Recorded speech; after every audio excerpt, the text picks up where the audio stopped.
Satu, tentu kita berterima kasih dengan DPRD yang sudah bekerja maraton, tetap dinamis dan kritis. Tentu kita harapkan RPJMD kita semakin sempurna, dan yang kedua tentu dengan nanti tuntasnya RPJMD setelah evaluasi gubernur, kita harapkan kita benar-benar bisa bekerja cepat. Jadi RPJMD ini adalah titik awal kita bekerja, sehingga memang percepatan gerak cepat kita menuju Pelabuhan Maju itu benar-benar bisa terwujud. Terkait rekomendasi dari Dewan tadi terkait infrastruktur dengan Ini kan tentu rekomendasi itu sebenarnya kan akan menjadi penyempurnaan bagi kita. Itu catatan-catatan, notes-notes yang dibuat oleh teman-teman pansus akan menjadi catatan bagi pemerintah untuk kesempurnaan, dan ini akan tentu kita sempurnakan di RPJMD itu nanti. Dan tentu yang paling penting lagi adalah bagaimana fakta di lapangan yang paling penting.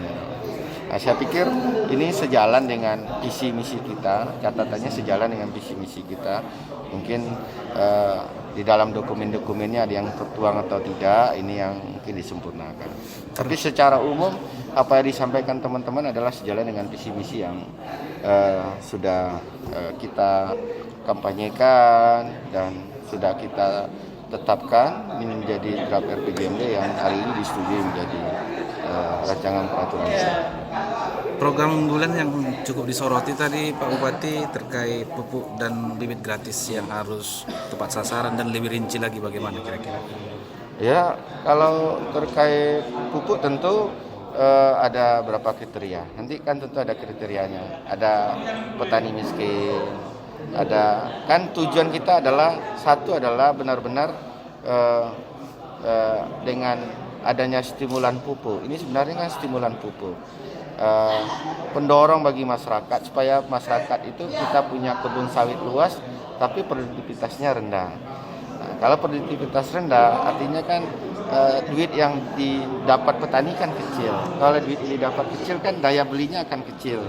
Nah, kita harapkan dengan ada dorongan stimulan pemerintah, dia akan merawat, karena sawit adalah tanaman yang mesti dirawat. Kalau sawitnya dirawat, hasil panennya akan semakin baik, maka pendapatan dia setiap bulan akan bertambah. Kalau pendapatan setiap bulan bertambah, tentu daya beli dia akan semakin tinggi. Daya beli semakin tinggi, tentu UMKM akan semakin bergerak. Orang mau jualan apapun, ada yang beli. Jadi akan membuat ekonomi semakin besar. Kita melihat bahwa petani-petani swadaya itu hasil panennya jauh di bawah.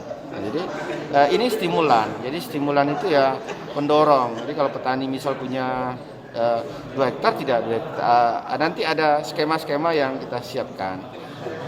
Kita lagi mencari formulasi yang tepat.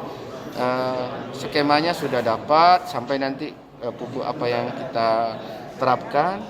Yang kita juga pengen bagaimana memperbaiki lingkungannya baik dengan pupuk yang kita berikan, tapi hasil produksinya bagus.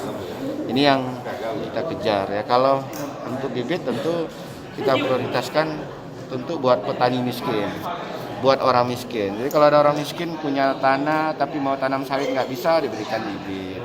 Sampai lahannya dibuka, diberikan bibit. Jadi memang ada kriteria.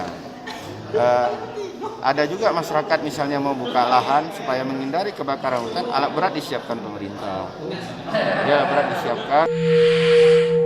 Ragam informasi terkini kami hadirkan tiada henti. Simak tribunpekanbaru.com.